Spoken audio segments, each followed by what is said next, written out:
Salut la famille et bienvenue dans cette nouvelle vidéo. Avant de débuter la vidéo, j'aimerais prendre mon temps pour remercier toutes ces personnes-là qui m'envoient et continuent à m'envoyer leur histoire par mail à contact@technouche.com. Bientôt, on va commencer à publier toutes ces vidéos-là. Toutes ces personnes qui ont des histoires à raconter, qui ont besoin de vos avis, vos opinions, et qui ont une histoire en fait qui peut vous donner une leçon, envoyez-moi ces histoires-là par mail. Même si c'est long, ne vous inquiétez pas de la longueur. Quand on parle, ça va assez vite. Donc, envoyez-moi vos histoires par mail. Je vais en faire une vidéo et on va demander l'opinion du public et chacun va laisser un commentaire si ça permet de vous aider ou si ça permet de vous remonter le moral. D'accord? Aussi, j'ai constaté qu'il y a bon nombre de personnes qui ne s'abonnent pas quand elles regardent les vidéos. Pardonnez, même si vous n'avez pas de compte YouTube, ouvrez simplement un compte Google là-bas, un compte Gmail et venez sur YouTube, abonnez-vous. Parce que quand vous vous abonnez, quand je vois le nombre de mes abonnés augmenter comme ça chaque jour, ça me donne le courage de continuer à vous produire des vidéos, ça me donne le courage de continuer à vous faire rire, ça me donne le courage de continuer à partager mes expériences avec vous. Donc, il n'y a pas seulement que les commentaires, il y a les commentaires et il y a aussi les abonnés. Vous devez vous abonner et activer la cloche de notification pour ne rien manquer de mes vidéos. Aussi, dernière chose, j'ai oublié de vous dire, ma dernière vidéo là, elle est sortie à 5 h du matin dans certains pays, même à 3 h du matin dans d'autres pays. Voilà, c'était involontaire, c'était contre ma volonté, c'est-à-dire que je me suis un peu trompé dans le temps, l'heure à laquelle en fait je devais publier la vidéo, parce que j'ai fait une publication automatique. Donc, je me suis trompé entre le PM et le AM. Vous voyez, genre, bon, bref. Voilà, c'est la raison pour laquelle vous êtes sorti à cette heure-là. Et j'ai constaté qu'il y a beaucoup de personnes qui n'ont pas encore regardé la vidéo. Donc, dès que vous finissez cette vidéo, allez regarder directement ma précédente vidéo. Ne m'énervez pas. D'abord, avant de commencer, si vous êtes sensible, je vous conseille d'appeler une personne avec qui vous allez regarder la vidéo parce que vous risquez de grave flipper. C'est une expérience que j'ai vécue qui m'a un peu traumatisé dans mon enfance, on peut dire comme ça.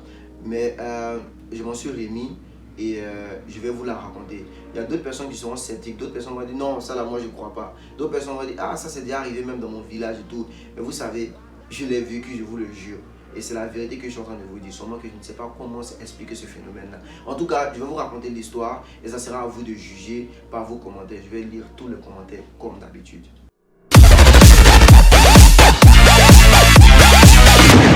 Donc j'avais entre 12 et 11 ans par là. Et mon père était en train de lutter pour qu'on l'affecte à Ndoussi. Ndoussi, c'est une petite ville qui se situe à 2 heures de route d'Abidjan. Pourquoi est-ce qu'il voulait qu'on l'affecte là-bas? Parce qu'il avait eu une opportunité en or. Il y avait une personne qui vendait son terrain, un très grand terrain à un prix vraiment dérisoire. Donc mon vieux a sauté sur l'opportunité. Il a racheté ce grand terrain-là. Il a construit une très grande villa sur ce terrain-là. Et la construction de la villa était déjà terminée. Et il voulait qu'on l'affecte là-bas pour qu'on puisse profiter de la maison. Vous voyez, genre, que ses enfants grandissent dans un environnement sain et tout. Et puis bon, c'était pas Abidjan, ce qui fait que c'était moins pollué et tout. Petit détail, c'est vrai que j'ai l'habitude de vous dire dans mes vidéos que mon père, il est proviseur. Mais en ce moment-là, quand j'avais 10-11 ans, il n'était pas encore proviseur. Il était professeur d'anglais. Et c'est en ces qualités-là qu'il a obtenu son affectation à Ndoussi. Donc on a tous déménagé là-bas. Donc on arrive dans la petite ville pendant les vacances et tout, et on a le temps d'aménager dans la superbe maison que le vieux a construite. Par ailleurs, pour ceux qui connaissent Ndoussi, on était voisins au célèbre footballeur ivoirien, père à son âme, Laurent Pokou. Et donc tout se passait bien pendant les vacances et tout. On a eu l'opportunité de nous faire des amis juste après avoir aménagé. Il y a mes frères, il y a mes soeurs qui avaient aussi leurs amis et tout. Genre tout était tranquille et tout. On attendait simplement la rentrée. Donc 3 jours après la rentrée, on était en classe vers les 10 h par là et on constate que tous les élèves sont en train de sortir de toutes les classes et se diriger vers le drapeau. Et on voit notre maître aussi qui se dirige vers le drapeau. Donc nous les élèves étant curieux, on est tous sortis et on arrive vers le drapeau, on voit un ami à mon frère en train d'agoniser. Et on voit mon frère qui est arrêté à ses côtés avec d'autres amis aussi. Donc on est tous là et on voit le gars en train de couler du sang du nez. En fait, le sang coulait de son nez et tout. Il est en train d'agoniser comme s'il avait une crise d'épilepsie et tout. Donc nous on était là, on était un peu effrayés et tout, et les maîtres étaient en train de nous dire rentrez en classe, rentrez en classe, rentrez en classe. Mais bon, moi étant curieux, et puis j'ai vu que mon grand frère aussi était arrêté, je suis venu m'arrêter pour être mon grand frère, je suis en train de regarder la scène et tout.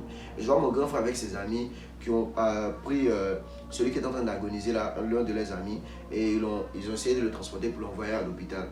Bon, les maîtres ont décidé d'arrêter les cours, ils ont demandé à chacun de rentrer à la maison, et je suis rentré à la maison. Donc aux alentours de 14 h, on était assis sur la terrasse, ma soeur et moi, et on voit tout le monde en train de courir pour aller vers la maison où le gars qui agonisait là habite en fait. Lui qui était malade, lui qui a fait la crise à l'école là-bas, il s'appelait Jacques. En fait, c'était un ami de mon frère, donc nous on le connaissait. On voit tout le monde en train de s'affouler, les mamans, les enfants, tout le monde en train de courir pour partir vers la maison des Jacques là. Et ma grande soeur me dit, hé Lamine, allons voir. Donc moi je la suis, on court, on s'en va. On arrive là-bas, la scène qu'on a vue, je ne vais jamais pouvoir me l'enlever de ma tête. On a vu le corps de Jacques étalé à terre sur une natte. Et je vois mon frère, il était arrêté, en train de pleurer, avec certains autres de ses amis. Et à quelque part, on voit le père même de Jacques assis sur une chaise. Il a assis genre, quand tu regardes son visage, il n'a pas l'expression en fait de quelqu'un qui est triste au fait. C'est comme s'il s'en foutait au fait. Mais le corps de Jacques était assis là, sur la natte, et il coulait, il saignait toujours du nez en fait. Non, on ne comprend pas ce qui se passe. Et mon frère est en train de pleurer et tout. Et je vois, il y a une dame là-bas, elle est en train de pleurer, elle pleure en parlant, vous savez, nous mamans là. Elle pleure en parlant, elle dit, hey, Jacques est mort comme ça et tout. Donc, Jacques, en fait, il est censé être mort. Mais il saignait toujours du nez, au fait. Bon, moi, je n'ai pas compris cette logique-là. Et jusqu'à aujourd'hui, je ne sais pas s'il y a, comment dirais-je, comment la science peut expliquer ça, s'il y a une pathologie qui est due à cela, ou bien il ne sait pas. Franchement, il ne sait pas comment expliquer ça. Il est décédé, oui, mais... Donc, ce qui veut dire que son corps ne peut plus, son cœur ne bat plus, ça ne peut plus pomper du sang. Mais pourquoi est-ce que le sang continue à couler par ses narines? Moi, je ne comprenais pas ça. Donc, tous les habitants de la petite ville, là, nous tous, on était arrêtés en train de regarder la scène et tout. Et on voit un ami à mon frère qui dit, de toutes les façons, on attend le vieux, là. La vérité va sortir aujourd'hui, la vérité va sortir aujourd'hui, là. Donc, on ne comprenait pas d'abord, jusqu'à ce qu'on voie un vieux arriver avec une bouteille dans sa main. Je ne sais pas si c'était du whisky, si c'était de la liqueur ou bien si c'était de la... Je ne sais pas c'était quoi en fait. En tout cas, il avait une bouteille avec un liquide à l'intérieur. Et il arrive, il vient s'asseoir au chevet du corps de Jacques qui était étalé sur une natte. Et il commence à parler en langue. Je vais donc profiter de ce petit instant-là pour vous expliquer quelque chose que j'avais omis de vous en parler. Vous savez, selon les habitants de Doucy, la petite ville là, le père de Jacques, il avait 13 enfants à la base. Et chaque année, un de ses enfants mourait. Suite à une maladie, suite à un accident, ou peu. En tout cas, il y avait toujours des situations bizarres qu'il n'arrivait pas à expliquer. Mais il perdait un de ses enfants chaque année. Et il est vieux. Le père de Jacques là, il est dans 80 ans et quelques là-bas. Et sa mère est dans la soixantaine. Ouais. Et eux tous ils sont décédés jusqu'à ce qu'il restait Jacques et un autre de ses frères. Maintenant, son autre frère là, j'ai oublié son nom, je ne sais pas s'il s'appelait Hugo, quelque chose comme ça. Lui, il n'est pas allé loin à l'école, c'est-à-dire que lui, il a fait seulement que le primaire. Je pense qu'il a arrêté le cours vers CE1, CE2 là-bas. À peine il savait lire. Et il est devenu ébéniste. Il fabrique les cercueils, en fait, c'est son boulot. Et il y a Jacques qui continue à aller à l'école. Le vieux qui venait d'arriver, donc, s'est accroupi au chevet de Jacques. Et il a commencé à parler en langue. Je ne sais pas si ce sont des incantations qu'il faisait ou c'est quoi qu'il disait, je ne sais pas. Et quand il a fini de parler, il y avait déjà un cercueil que le frère de Jacques avait envoyé. Parce que lui, il fabrique les cercueils, comme je vous l'avais dit. Il a envoyé un cercueil et tout pour qu'on puisse mettre le corps de Jacques dedans. Les gens attendaient simplement que son nez arrêtait de couler. Parce que le sang continuait à couler dans son nez. Mais finalement, le vieux était venu avec un drap blanc. Et il a dit aux jeunes là, prenez Jacques, emballez-le dans ce drap blanc là et mettez-le dans le cercueil. Ce que les jeunes l'ont fait avec l'aide de mon frère. Ils ont mis leur ami en pleurant dans le cercueil. Donc le vieux, il s'est levé. Il a pris la bouteille qu'il avait dans sa main.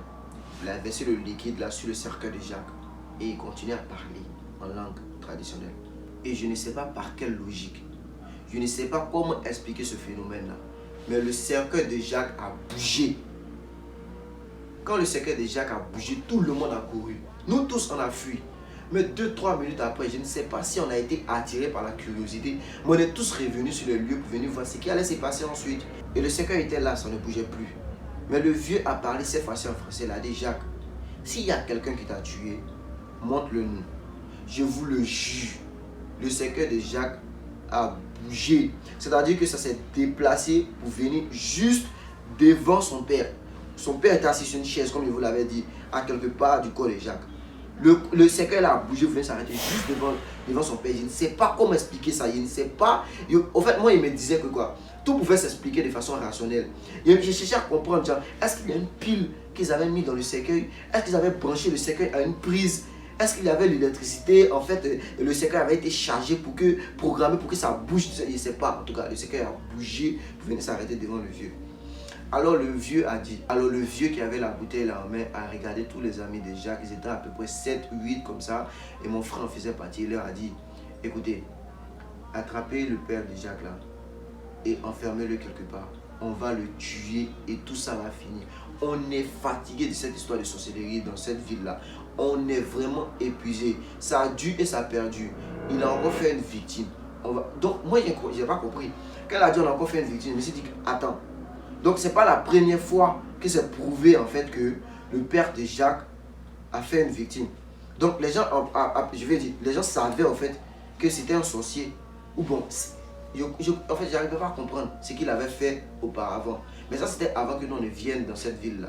Parce que moi je ne savais pas. Et jusqu'à présent je ne sais pas. Ensuite le vieux qui a versé la boisson sur le cercueil de Jacques et qui a dit à Jacques de montrer son meurtrier là. Il a dit aux jeunes, regardez, allez au commissariat.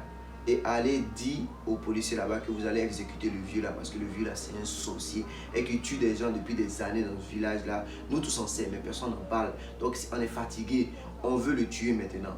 Allez leur dire ça là-bas parce qu'il ne faudrait pas que quand vous allez le tuer, ça vienne dans une histoire de justice et tout ça.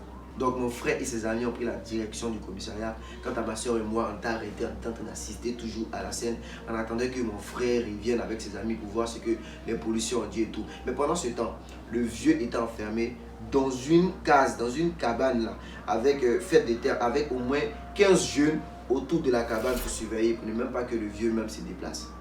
Et pendant qu'on attend le retour de mon frère et de ses amis, il y a une fille que je connaissais comme ça à l'école, on était dans la même école et tout, qui s'appelait Mireille. Elle aussi assistait à la scène. Elle tombe en transe et elle commence à convulser. C'est comme si elle avait une crise d'épilepsie. Et elle est en train de parler, elle dit que le vieux là, le père de Jacques là, n'est pas le seul sorcier. Et qu'il y a une femme qui vend à Loco, elle vend la banane frite à l'école. Elle est dans la soixantaine là-bas, par là, la vieille là. Que la vieille, elle aussi, elle est impliquée. Et qu'il y a un monsieur aussi qui vend de la viande de mouton, viande de bœuf, qui dans la ville là aussi, qui est impliqué. Ha! Là, ça chauffe. Donc, le vieux, en consultation avec d'autres vieux, genre, je vais parler du vieux qui avait la boisson, lui qui a dit à Jack de désigner son meurtrier et tout. En consultation avec d'autres vieux aussi qui assistent à la scène, ils ont délégué certains jeunes de la ville pour aller chercher ces deux personnes impliquées là. Donc, ils sont partis. Ils ont ramené ces jeunes là. Depuis là, on attend, ça fait 2-3 heures. Les gars attendent en fait mon frère et ses potes, mais ils ne viennent pas. Donc, les jeunes là ont pu venir en fait. Ils ont pu trouver le monsieur qui vend de la viande là et aussi la femme qui vend à Loco là, la vieille là. Et selon leur dit, la vieille là même était sur le point de quitter la ville. Mais bon, ils ont pu les attraper à temps, ils les ont emmenés. Donc les vieux ont demandé à ce qu'on les mette dans la même cabane avec le père de Jacques et tout. Qu'on allait les brûler, les trois, au retour de mes frères là, quand ils vont finir de prévenir la police. Et quelques minutes plus tard, mes frères reviennent de la gendarmerie avec certains autres gendarmes. Et ils avaient des pneus dans les mains. Et les gendarmes m'ont dit que, eux, depuis ils sont en fait dans la ville, ils savent qu'il y a cette histoire de sorcellerie. Chaque fois, les gens meurent de façon vraiment bizarre. Donc, le commissaire lui-même a donné son feu vert pour qu'on les brûle. C'est pourquoi ils sont venus dans les pneus là, même tout ça. Donc, ils ont envoyé une personne par là chercher du pétrole. Et quand la personne est venue avec le bidon de pétrole et tout, ils ont placé les pneus et tout ça. Donc, tout a prêté la scène du crime au fait, avec le bidon de pétrole et tout. Maintenant, ils ouvrent la porte de la cabane. La cabane qu'ils ont mis 15 jeunes pour surveiller, pour pouvoir récupérer en fait le monsieur et ses deux complices pour les brûler. C'est ça qu'ils avaient convenu. Donc ils ouvrent la porte de la cabane. Personne, je vous dis personne dans la cabane. Ce n'est pas pour dire qu'on m'a dit ou que c'est une histoire qu'on m'a racontée. Non, je l'ai vu de mes propres yeux, que vous le croyez ou pas. Mais je vous jure qu'il n'y avait personne dans la cabane. On ne sait pas où ces trois sont partis. Ce n'est pas pour dire que c'est une cabane, 2 chambres salon, mais c'est une cabane, une chambre. Non, c'est une simple cabane. Tu rentres, voici la cabane. Mais il n'y avait personne, malgré les 15 jeunes qu'ils ont mis autour pour surveiller la cabane. Tout le monde était dépassé, surtout les policiers là. Ils ont commencé à chercher, mon frère, ses amis, ils ont commencé à chercher dans la zone, dans la petite ville là, commencé à chercher. On ne retrouve pas le vieux là et ses deux complices. Donc après quelques minutes de recherche, on ne les retrouvait pas. Et les vieux ont demandé à chacun de regagner sa maison et qu'ils allaient se consulter entre vieux là-bas, essayer de voir. Bon, peut-être qu'il y a les vieux sorciers là-bas qui peuvent voir où ça est-ce qu'ils sont localisés, les attraper, tout ça. Bon, on nous a demandé de rentrer, on est rentré à la maison avec mon frère et tout. Et quand on est arrivé à la maison, je vous jure, je ne pouvais pas fermer mon œil de la nuit avec tout ce que j'avais vu là. Ma soeur avait vu pareil, hein, mais elle pouvait dormir tranquille. Il n'arrivait pas à comprendre pour elle là. Moi, il n'arrivait pas à dormir sans que ma vieille ne soit à mes côtés. Ma vieille était obligée de venir se coucher à mes côtés, non? Et puis venir me parler, essayer de me rassurer jusqu'à ce que je m'endorme. Et c'était comme ça chaque jour, pendant plus d'une semaine. Je n'arrivais pas à dormir moi seul. Il n'arrivait pas. Mon père avait été au courant de cette histoire et dès qu'il a su, il a pris nos affaires en même temps. Fip! Déménagement en même temps, c'est Abidjan. Il dit que lui ne retourne plus dans cette ville-là. Il a demandé une affectation dans une autre ville. Et comme on était au début de l'année, le ministère a refusé, ils ont rejeté sa demande d'affectation-là en plein début de l'année scolaire et tout. Et il a quand même refusé de retourner à Ndoussi. Donc on lui a coupé des mois de salaire jusqu'à l'année qui a suivi et il a été affecté dans une autre ville. Donc depuis ce temps-là, nous personnellement, on n'a plus jamais remis les pieds là-bas. Mais il y a mon grand frère qui a remis les pieds là-bas parce que lui, il avait des amis là-bas souvent. Il quittait Abidjan pour aller là-bas. Vu que c'est à 2 heures par là d'Abidjan pour aller saluer un peu ses amis et puis il revenait. Mais moi personnellement, je n'ai plus jamais remis mon pied là-bas. Et mon père a mis sa maison en location, qui est actuellement même en location. Il y a quelqu'un qui vit dans la maison et tout ça. Donc ça, c'était un peu ma petite expérience sur ce que l'Africain appelle sorcellerie. Vous pouvez croire comme vous pouvez ne pas croire. Et je vous comprends. Parce que moi-même, avant que j'ai cette expérience-là, je ne savais même pas c'était quoi un sorcier. Je ne savais pas c'était quoi la sorcellerie en fait. Donnez-moi vos impressions en commentaire. Dites-moi si vous avez déjà vécu une scène similaire. Dites-moi si vous avez déjà vécu des scènes de sorcellerie. Vous avez déjà eu affaire à un sorcier, etc. Nous tous, on sait que l'Afrique a ses mystères. C'est ceux qui ne sont jamais venus en Afrique, ceux qui n'ont jamais vécu en Afrique, qui pourront dire le contraire. Peace and love.